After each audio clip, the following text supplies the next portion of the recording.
بسم اللہ الرحمن الرحیم الحمدللہ رب العالمین والصلاة والسلام علی اشرف الانبیاء والمرسلین نبینا محمد وعلی آلہ وصحبہ اجمعین ومن تبعہم بإحسان الی یوم الدین وبعد۔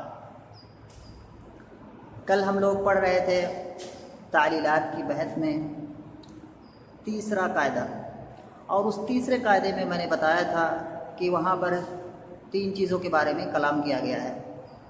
نمبر 1 واو کے بارے میں، نمبر 2 یا کے بارے میں، اور نمبر 3 الف کے بارے میں۔ جو باتیں واو سے متعلق تھیں اس کو ہم نے کل پڑھا سمجھا۔ آج کے دن ہم جو ہے یا کے بارے میں جو چیزیں ہیں اس تیسرے قاعدے کے اندر اس کو سمجھنے جا رہے ہیں۔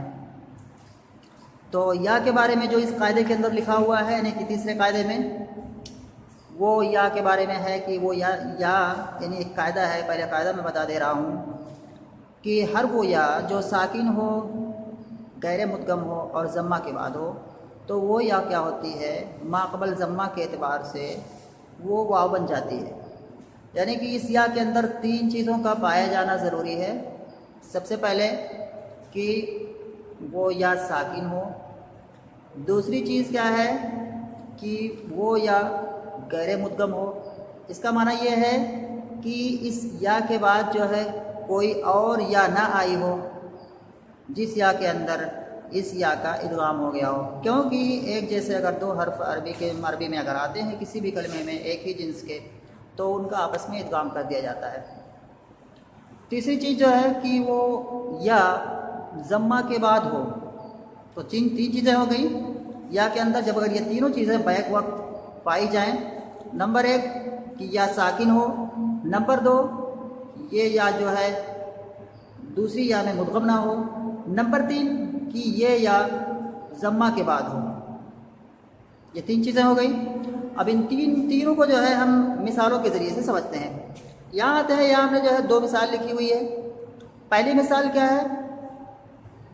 موقن، میں نے لکھا ہے جیسے موقن۔ موقن، اس مثال پر جب ہم غور کرتے ہیں تو یہاں پر کیا ہے، ایک یا ہے، یعنی کہ میم کے بعد یہاں پر ایک یا ہے، جو یا کیا ہے، ساکن ہے، اور یہ یا مدغم بھی نہیں ہے کیونکہ اس یا کے بعد ایک حرف ہے جو قاف ہے، یا نہیں ہے، اس وجہ سے یہ یا کیا ہے، غیر مدغم ہے، یعنی کہ اس یا کے بعد کوئی اور یا نہیں آئی ہے جس یا میں کیا ہے اس یا کو ادغام کر دیا گیا ہو۔ تو 2 چیزیں پائی گئیں، یا ساکن ہے اور یہ یا مدغم بھی نہیں ہے، اور تیسری چیز بھی اس میں پائی جاتی ہے وہ یہ ہے کہ یہ یا جو ہے ضمہ کے بعد آئی ہوئی ہے۔ تو یہ تینوں چیزیں کیا ہے اس کلمے کے اندر جو ہے بیک وقت پائی جا رہی ہیں۔ اس وجہ سے اب اس میں کیا کیا جائے گا، اس وجہ سے اب یہ جو یا ہے یا ساکن ہے، اس یا ساکن کو ما قبل والے جو ضمہ ہے اس کا اعتبار کرتے ہوئے اس کو واو سے بدل دیں گے۔ جب اس یا کو واو سے بدلیں گے تو یہ ہو جائے گا موقن۔ موقن جو اصل میں موقن پہلے تھا، اب یہ جب تعلیل ہوگی اس میں موقن میں تو تعلیل کے بعد جو صورت نکل کے آئے گی وہ ہو جائے گا موقن۔ پہلی مثال ہو گئی۔ دوسری مثال جو ہم سمجھتے ہیں، دوسری مثال ہے مویسرن۔ مویسرن ایسرا سے اس میں فاعل ہے، اور پہلا والا جو ہے وہ ایقنا کا اس میں فاعل ہے۔ یہ اس میں فاعل ہے مویسرن ایسرا سے، بابی فعل سے، اور اوپر والا بھی بابی فعل سے تھا۔ یہاں پر کیا ہے دوسری مثال کے اندر، یہاں پر کیا ہے میم کے بعد یا ساکن ہے، اور یہ یا کیا ہے مدغم بھی نہیں ہے، یعنی کہ غیر مدغم ہے، یعنی کہ اس یا کے بعد کوئی اور یا نہیں آئی ہوئی ہے جس یا کے اندر اس یا کو ادغام کر دیا گیا ہو۔ تو دوسری چیز بھی پائے گی، پہلی چیز یا ساکن ہے، دوسری چیز کی یہ یا کیا ہے غیر مدغم ہے، اور تیسری چیز کی یہ یا ضمہ کے بعد آئی ہوئی ہے، جیسا کہ دکھ رہا ہے کلمے کے اندر دکھ رہا ہے، یا ساکن ہے، غیر مدغم ہے اور ضمہ کے بعد آئی ہوئی ہے۔ تو اب یہاں پر کیا کیا جائے گا، یہاں پر اس یا کو واو سے بدل دیا جائے گا جیسے اس سے پہلے والے کلمے میں کیا گیا ہے۔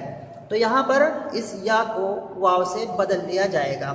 جب ہم اس یا کو واو سے بدلیں گے تو کیا بن کر کے نکلے گا، یعنی کہ تعلیل کے بعد کلمے کی صورت کیا ہوگی، مویسرن جو ہے تعلیل کرنے کے بعد پھر کیا نکلے گا؟ موسرن، یعنی کہ یا کو جب ہم نے واو سے بدلا تو کیا بن گیا؟ موسرن۔ تو پہلا ہے موقن اور دوسرا کلمہ ہے موسرن۔ یہ دو مثالوں کے ذریعے سے ہم نے جو ہے یا کے بارے میں جو قاعدہ تھا وہ ہم نے کیا ہے سمجھا۔ یعنی کہ قاعدہ کیا ہو گیا؟ قاعدہ یہ ہے کہ ہر وہ یا جو ساکن ہو، غیر مدغم ہو اور ضمہ کے بعد ہو تو ایسی یا کو واو سے بدل دیا جاتا ہے۔ جیسے موقن میں موقن، یعنی کہ جیسے موقن کو موقن کر دیں گے اور موسرن کو موسرن کر دیں گے۔ اچھا، اس کے بعد کہہ رہے ہیں کہ نہ کہ میزہ میں، کتاب میں لکھا ہوا ہے نہ کہ میزہ میں، میزہ میزہ جو ہے میزہ یمیزو تمیزن باب تفعیل سے آتا ہے، میزہ صرفہ کے وزن پر ہے اور یہ اسی جو فعل ماضی ہے اسی کا یہ مجہول کا صیغہ ہے میزہ۔ یہاں اب جو ہے یہاں اس طرح سے لکھا نہیں جاتا ہے، لیکن میں نے جو ہے اس طرح سے الگ الگ کر کے لکھ دیا ہے تاکہ بات کیا ہے سمجھ میں آ جائے۔ ورنہ کیا ہے یہاں پر دو یا ہیں، پہلی یا کیا ہے ساکن ہے، دوسری کیا ہے متحرک ہے، دونوں کیا ہے اس کو ملا کر کے ادغام کر کے لکھیں گے اور اوپر جو ہے اس کے تشدید رہے گا، لیکن سمجھنے کے لیے میں نے کیا ہے اس کو الگ الگ کر دیا ہے۔ تو مطلب یا کا جو ابھی جو یا کے بارے میں جو باتیں ہوئی ہیں اس میں اس کو کہنے کے بعد کتاب والے نے کہا مطلب جو ہے اس میں کہ میزہ میں یہ چیز یہ قاعدہ جاری نہیں ہوگا، میزہ میں جاری نہیں ہوگا۔ دیکھتے ہیں تینوں چیزیں اس میں پائی جاتی ہیں کہ نہیں۔ نمبر 1 یا ساکن ہے، نمبر 2 یا کیا ہے یہاں پر مدغم ہے، کیونکہ اس کو جب ہم لکھیں گے تو ایسے لکھیں گے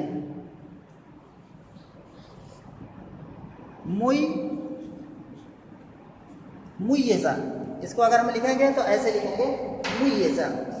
تو یہاں پر یا کیا ہے مدغم ہے، یعنی کہ یہاں پر گرچہ یا ہے ساکن ہے ضمہ کے بعد ہے، لیکن یہاں پر تیسری جو چیز ہے یعنی کہ وہ یا مدغم نہ ہو، لیکن یہاں پر یا کیا ہے مدغم ہے۔ جیسے کہ جو میں نے ایک دم سب سے نیچے جو لکھا ہوا ہے وہاں پر ہے، یہ اوپر والا میں نے سمجھنے کے لیے الگ لکھا ہے لیکن لکھا ایسا جاتا نہیں ہے۔ تو یہاں پر کیا ہے نہ کہ میزہ میں، تو میزہ میں نہیں ہوگا کیونکہ یہاں پر دو چیزیں پائی جاتی ہیں، تیسری ایک چیز نہیں پائی جاتی ہے۔ دو چیزیں پائی جاتی ہیں، وہ یہ ہے کہ یا ساکن ہے اور ضمہ کے بعد ہے، لیکن وہ یا کیا ہے اپنے بعد ایک دوسری یا سے کے اندر کیا ہے وہ مدغم ہے۔ تو اس طرح سے یہاں پر کیا ہے تینوں چیزوں میں سے ایک چیز یہاں پر مفقود ہے، یعنی کہ نہیں پائی جا رہی ہے، اس وجہ سے کیا ہے اس میں تعلیل نہیں ہوگی۔ تو خلاصے کے طور پر ایک بار پھر سے یا کے بارے میں جو ہے کہ ہر وہ یا جو ساکن ہو، غیر مدغم ہو اور ضمہ کے بعد ہو تو اس کو کیا جاتا ہے اس یا کو واو سے بدل لیا جاتا ہے۔